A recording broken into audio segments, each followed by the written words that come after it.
आज आपण या निसर्गरम्य ठिकाणी आलेलो आहोत. त्याचं नाव आहे सुलीभंजन. हे औरंगाबाद जिल्ह्यामध्ये येतं. हा प्रदेश म्हणजे पूर्ण विविध झाडांनी, वृक्षांनी, वेलींनी नटलेला आहे. तुम्ही मागे पाहता की ते सुंदर असं झाड आहे, ज्याला पिवळी फुलं आलेली आहेत. विविध प्रकारचे पक्षी दिसत आहेत. ह्या जंगलामध्ये आता पुजाऱ्याने सांगितलं की इव्हन वाघापासून सर्व प्रकारचे प्राणी दिसून येतात. तर आपण त्या पुजाऱ्यांना पण भेटूया, त्यांची पण आपण प्रतिक्रिया मुलाखत घेऊया. नाव काय तुमचं? आमचं नाव दिलीप फकीर वैजापूर जिल्हा औरंगाबाद. तर येथील हे पुजारी आहेत, संन्यासी आहेत. पुजारी नाही का, सेवाकरी सेवेकरी आहेत ते. घर खाली हा, इथेच राहतात. तर त्यांना मी आता इथं प्राणी वगैरे आहेत का जंगलामध्ये? आहे ना. कोणत्या कोणत्या प्रकारचे प्राणी दिसतात? बिट्टे वाघे, हा, त्याच्यानंतर तडाशे, हा, सांबारे, हा, रानडुकर आहे.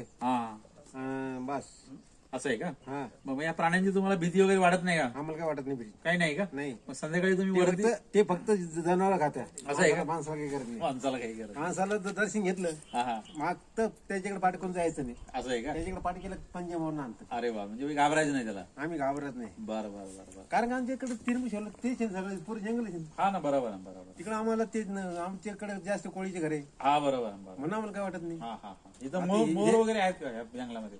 मोर आहे इकडून नाही. या साईडला आहेत का मोर? हा. तर हा निसर्गाने नटलेला परिसर आहे. ते एकच घर आहे जिथे हे संन्यासी बाबा इथे राहतात. इथे त्यांना कुठल्याही प्राण्यांची भीती वाटत नाही. ते म्हणतात प्राण्यांना आम्ही घाबरत नाही, प्राणी आपल्याला काही करत नाही. तर त्यामुळे ते निर्भयपणे इथे राहतात. हे तीर्थक्षेत्र जे आहे हे प्रसिद्ध आहे दत्त मंदिरासाठी. इथे दत्त भगवानाने प्रत्यक्ष एकनाथ महाराजांना दर्शन दिलेलं आहे असं आख्यायिका सांगते. इव्हन महत्वाचं सांगायचं म्हणजे तुम्हाला इथे एकनाथ महाराजांनी इथून बसून एकनाथी भागवत जो ग्रंथ आहे तो त्यांनी या इथे शिळा आहे इथे एक तुम्हाला मी दाखवतो आता. तुम्ही या इकडे मंदिरामध्ये.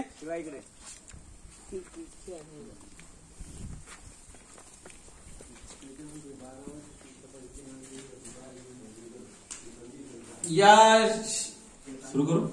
या शिळेवरती बसून एकनाथ महाराजांनी तपश्चर्या केलेली आहे. एकनाथ महाराजांचे गुरु जनार्दन स्वामी होते आणि त्यांनी सांगितल्याप्रमाणे त्यांनी 12 वर्ष तपश्चर्या करून एकनाथी भागवत नावाचा ग्रंथ लिहिला, जो की अख्ख्या महाराष्ट्राला, अख्ख्या भारताला, अख्ख्या हिंदू धर्मियांना माहिती आहे. तर पुढील मी माहिती देण्याकरता बाहेर आपण जाऊया. इथे कसं निसर्ग सौंदर्याने हा प्रदेश नटलेला आहे. मित्र कंपनी आलेले, गोरे साहेब आहेत, माझे सर्व बंधू वर्ग आहेत, आमचं सुशांत आहे.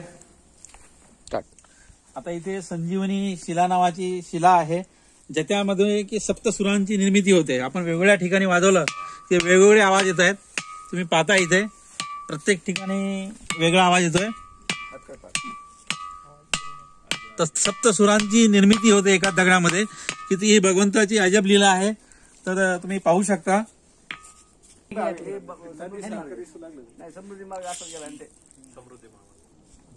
समोर जो दिसतोय तो दूर जो दिसतोय तो देवगिरी किल्ला आहे. त्याच्या बाजूला बांगसी मातागड दिसतोय. धुक्यामुळे एवढं काही स्पष्टपणे दिसत नाहीये. ह्या सुंदर अशा डोंगररंगा पसरलेल्या आहेत. खाली विविध प्रकारची छोटी छोटी तळी आहेत. शेती दिसते. खूप सुंदर असा निसर्गरम्य परिसर आहे. इथे आल्यानंतर एकदम मन माणूस सर्व काही टेन्शन, चिंता, जे काही काळजी आहे सर्व काही विसरून जात आहे. असा निसर्गरम्य आणि शांत आणि मनाला शांती देणारा प्रदेश आहे. हेच ते ठिकाण आहे जिथे एकनाथ महाराजांचे गुरु जनार्दन स्वामी महाराजांनी 12 वर्ष तपश्चर्या केली. या शिळेवरती बसून, शिळाखंड म्हणतात किंवा त्याला काय दगड म्हणतात, पण एवढी पवित्र जागा असल्यामुळे आपण त्याला दगड म्हणू शकत नाही. तो शिलाखंड आहे. तर या पवित्र ठिकाणी बसून 12 वर्ष जनार्दन स्वामींनी इथे तपश्चर्या केलेली आहे. असं हे पवित्र असं ठिकाण आहे. निसर्गरम्य ठिकाण आहे. तीर्थक्षेत्र आहे आणि फिरण्यासाठी लोकांसाठी त्यांना पर्यटनाची आवड आहे. ते पर्यटनासाठी जाऊ इच्छितात. तर औरंगाबादच्या आसपासचे लोक रविवारच्या दिवशी ते येऊन मस्तपैकी निसर्गाचे आनंद आणि मजा घेऊ शकतात. इथे विविध प्रकारचे पक्षी आहेत. तुम्ही पाहताय झाडं, पाहत दाखव त्यांना झाडं वगैरे, पक्षी आहेत, विविध प्रकारचे फुलबागरे आहेत. आणि महत्वाचं सांगायचं म्हणजे इथे 5 प्रकारच्या तुळशी ज्या आहेत, पंचतुळशी, या पंचतुळशींची झाडं इथं दिसून येतात. त्यामध्ये कृष्ण तुळस आहे, राम तुळस आहे, जंगली तुळस आहे आणि आणखी 2 प्रकारच्या तुळशी आहेत. आता ही जी सुंदर फुलं दिसत आहेत ही सुलीभंजन या जंगलातील फुलं आहेत. या सुंदर फुलाप्रमाणेच मारुती चितमपल्लींची तुम्हाला मी सुंदर अशी कथा सांगणार आहे. आता सूर्य पहा मावळतीला लागलेली आहे. सूर्याची म्हणजे केशरी सोनेरी किरण पृथ्वीवरती पडत आहेत.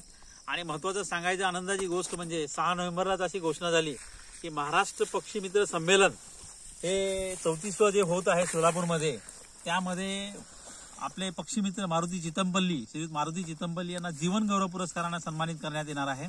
कालच्याच पेपरमध्ये मी बातमी वाचली, तर त्यावरून मला एक आठवलं की त्यांनी एक आरणी नावाची त्यांच्या कथासंग्रहामध्ये जे निसर्गावरती त्यांनी जी पुस्तकं लिहिलेली आहेत, त्या विविध पुस्तकांमधून अरणी नावाची एक कथा आहे, जे की खूप या फुलांसारखी सुंदर आहे. जशी फुलं सुंदर दिसत आहेत तुम्हाला त्याप्रमाणे ती कथा पण अगदी सुंदर आहे. तर तुम्ही मन लावून ऐका. का 22 वर्षाचा तरुण ब्रिटिश अधिकारी इंग्लंडमधून भारतामध्ये येतो काय, आणि त्याची मद्रास रेजिमेंटमध्ये, मद्रास टापूमध्ये त्याची निवड होते फॉरेस्ट ऑफिसर मध्ये म्हणून. आणि तो निलगिरी पर्वत जे आहे, तुम्ही जाणता की केरळ आणि तामिळनाडूच्या मध्यभागी जो पर्वतरांगा ज्या आहेत, ज्यांना निलगिरी पर्वत या नावाने ओळखलं जातं, तर तिथे सुंदर असं, तुम्ही जाणता की भारतामध्ये जेवढी काही थंड हवेची ठिकाणं आहेत किंवा निसर्गरम्य ठिकाणं आहेत, जसे माथेरान आहे, महाबळेश्वर आहे, पाचगणी आहे, ही सर्व अशा प्रकारची, दार्जिलिंग आहे, सिलिगुडी आहे, ही सर्व ब्रिटिशांनी शोधून काढली, ती डेव्हलप केली त्यांनी. त्या ठिकाणी त्यांना राहण्यासाठी विश्रामगृह बांधली, कारण की त्यांना इथला जो उन्हाळा, कडक उन्हाळा जो आहे भारतामधला, तो सहन व्हायचा नाही. त्यामुळे त्यांनी अशी थंड हवेची ठिकाणं शोधून काढली आणि त्या ठिकाणी त्यांनी राहण्याची सोय केली, निसर्ग भ्रमणाची सोय केली. आपलं मन रमवण्यासाठी त्यांनी विविध प्रकारचे वृक्षारोपण केले, विविध प्रकारची फुलांची झाडं त्यांनी युरोपमधून भारतामध्ये आणली. तर असंच एक प्रदेश जो आहे निलगिरी पर्वत, तिथे त्या ब्रिटिश अधिकाऱ्याची नेमणूक झाली होती. तो त्याला जंगलाची एवढी आवड, जशी आपली मारुती चितमपल्लींना निसर्गाची, पक्ष्यांची, प्राण्यांची, झाडांची जशी आवड आहे, निसर्गाचं संवर्धन व्हावं, त्याचा नामशेष होऊ नये, त्याचा कोणी विध्वंस करू नये असं त्याला नेहमी वाटायचं. म्हणून त्यांनी त्या निलगिरीच्या एरियामध्ये भरपूर वृक्षांची लागवड केली. पण त्यांनी पाहिले की तर सर्व प्रकारचे वृक्ष आहेत, पण सागाचे वृक्ष काही दिसत नाहीयेत.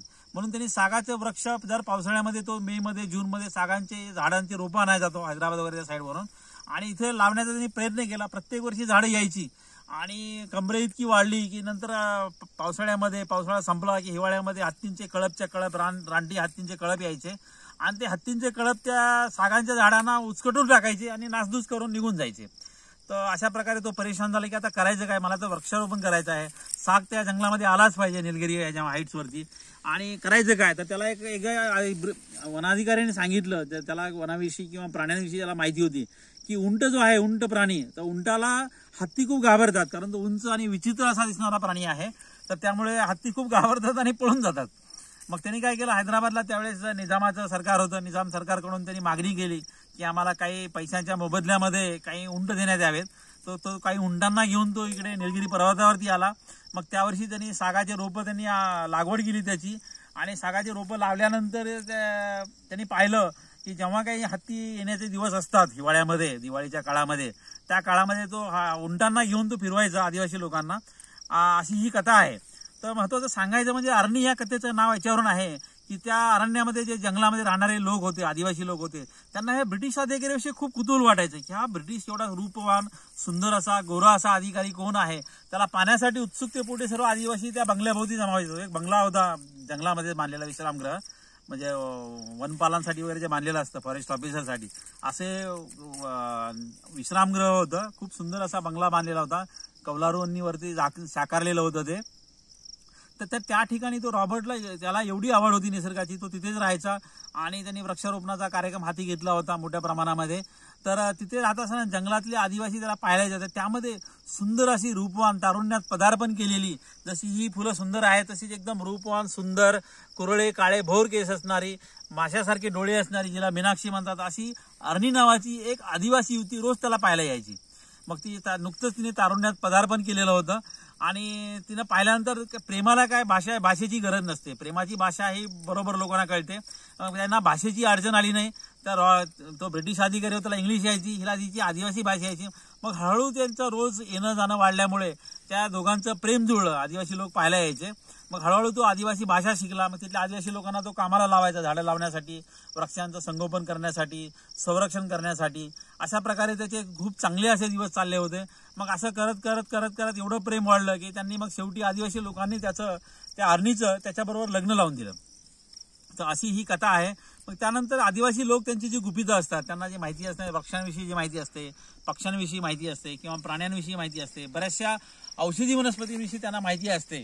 तुम्ही पाहिलं असेल की कोरकू आदिवासींना मेळघाटमधले जे आहेत, जेव्हा जर दुष्काळ पडणार असेल त्या वर्षी. आणि जर वाघीण जर गरोदर असेल, प्रेग्नंट असेल, तर ती वाघीण काय करते, तिला माहिती की आपल्या दुष्काळ पडणार आहे, यावर्षी पाऊस पडणार नाही, त्यांना भविष्य लवकर कळतं, तर ती स्वतः जाऊन एक प्रकारची मुळे उघडून काढते आणि मुळे खाऊन स्वतःचा गर्भपात करून घेते. अशा प्रकारच्या विविध गोष्टी आदिवासी लोकांना वनस्पतींविषयी जे औषधी गुणधर्म आहेत ते त्यांना माहिती असतात चांगल्या प्रकारे, पण ते कोणाला डिस्क्लोज करत नाहीत. त्यांचं जे आहे ते आदिवासी त्यांच्यापुरतंच ते मर्यादित ठेवतात. पण काही गोष्टी ज्या आहेत, तर त्याचं काय झालंय की आरणी त्याची बायको झाल्यामुळे तिने एक गोष्ट मी तुम्हाला सांगते पतिराजांना म्हणे, पण ही डिस्क्लोज करू नका किंवा तिचा दुरुपयोग करू नका. कारण की आमची जी गुजराण होते, आम्ही जंगलामध्ये राहतो, ते याच्यावर होते. तुम्ही पाहिला असेल, हत्ती असा मेलेला तुम्हाला कुठे दिसणार नाहीये. हत्ती काय करतात, सगळ्या प्रदेशातले भारतातले हत्ती त्यांच्या वाटा ठरलेल्या असतात, ते येऊन एका जलाशयामध्ये जलसमाधी घेतात. असा हत्ती, नैसर्गिक रानटी हत्ती तुम्हाला असा मेलेला कधीच कुठे दिसणार नाही. तर ते तिथे एक मोठं सरोवर होतं, त्या सरोवरामध्ये भारतातले हत्ती यायचे, आसामवरून, इकडून तिकडून, आंध्र प्रदेश, छत्तीसगड, तुमचा ओरिसा, संबलगड ह्या एरियामधले हत्ती जे झारखंडमधून, आणि तिथे येऊन ते त्यांचं वय झालं की तिथे जलसमाधी घ्यायचे. ही गोष्ट फक्त अरणीचे वडील जे होते त्यांना माहिती होती. मग ते काय करायचे, त्यांना जेव्हा गरज पडेल पैशाची, जेव्हा कमतरता भासायची, त्यावेळेस ते जायचे, त्यामध्ये एक डुबकी मारायचे, एक हस्तिदंत काढायचे, बाजारात जायचे जवळच्या शहरामध्ये, आणि तिथे हस्तिदंत विकून आपल्याला जे काही लागणार आहे, तेल, मीठ, पाणी, खाण्यासाठी ज्या गोष्टी लागतात, त्याच्यावरती त्यांची गुजराण चालायची. त्यांना जास्त आदिवासी लोकांना हव्यास नसतो की मला 10 तोळ्याचं हे पाहिजे, वामनहरी पेठे लागत नाही त्यांना किंवा कुठल्या पुन्हा गाडगी लागत नाहीये. तर ते एकदम त्यांना खायला 2 वेळेस मिळालं, त्याच्यावरती ते आनंदी असतात. अंगावरती थोडं अंग झाकण्यापुरते वस्त्र मिळाली, त्यामध्ये ते आनंदी असतात. तर अशा प्रकारे त्यांची गुजराण चालली होती. मग ते जेव्हा त्याला हे सांगितलं गोष्ट, त्या ब्रिटिश अधिकाऱ्यांना आर्नीनी ही डिस्क्लोज केली गोष्ट, एक मिनिट पॉज कर, सांग मला. तर अशा ह्या अद्भुत गोष्टींचा खजाना, जो की आपल्या सामान्य माणसाला कुठलाही काही माहित नाही. आपण स्वतःला खूप प्रगत समजतो की आम्हाला खूप माहिती आहे, खूप ज्ञान आहे, आम्ही विज्ञान शिकलो, आम्ही हे झालो, आम्ही ते झालो, ह्या बऱ्याचशा पदव्या आपण घरामध्ये डिग्रीचे फोटो सर्टिफिकेट लावतो, पण ह्याला काही किंमत नसते. हे आता कोरोनाच्या काळामध्ये लोकांना कळालेलंच आहे. तर अशा ह्या गोष्टी आदिवासींकडे जे गुप्त खजिना आहे माहितीचा, तो खजिना त्या ब्रिटिश अधिकाऱ्याला मिळाला, पण त्यांनी पण त्याचा दुरुपयोग कधी केला नाही. तर त्या ब्रिटिश अधिकाऱ्यानं सुंदर असं जंगल तिथं डेव्हलप केलं. आज सुद्धा तुम्ही निलगिरीमध्ये गेले तर सुंदर असे मोठं घनदाट सागाचं जंगल तयार झालेलं आहे. आणि अशा प्रकारे झाल्यानंतर त्या ब्रिटिश अधिकाऱ्याचा त्यांनी तो म्हणे शेवट सुद्धा माझा इकडे भारतातच झाला पाहिजे, एवढा त्याला भारत देश आवडायला लागला, निसर्ग आवडायला लागला, जसं मारुती चितमपल्लींना निसर्ग आवडतो. आणि तो म्हटला माझा शेवट सुद्धा निसर्गाच्या सानिध्यातच झाला पाहिजे. तर तो तिथे वारल्यानंतर त्या जंगलामध्ये त्याची समाधी मारलेली आहे, आणि त्या समाधीवरती त्याचं नाव वगैरे ठेवलेलं आहे, लिहिलेलं आहे. आणि त्याच्यावरती त्यांनी निसर्गाविषयीच लिहिलेलं आहे, जे काही वाक्य लिहायला सांगितली होती त्यांनी. आता मला काही आठवत नाही काय त्यांनी लिहायला सांगितलं होतं, ती मी कथा ही वाचून बरेच वर्ष झाली आता मारुती चितमपल्लींची. तर माझी विनंती आहे की मारुती चितमपल्लींच्या कथांचा खूप मोठा खजाना आहे, खूप मोठा. म्हणजे तुम्ही आनंदी व्हाल. जीवनामध्ये आनंद जर घ्यायचा असेल, त्या शहरांमध्ये गाडी बंगल्यांमध्ये मर्सिडीज कारमध्ये आनंद नाहीये. खरा आनंद आहे तो पक्ष्यांबरोबर, निसर्गाबरोबर तुम्ही आणि स्वतःच्या कुटुंबाबरोबर वेळ द्या, कुटुंबाला वेळ द्या, पक्ष्यांबरोबर, प्राण्यांबरोबर वेळ घालवा, तरच तुम्ही आनंदी व्हाल. जय मारुती चितमपल्ली.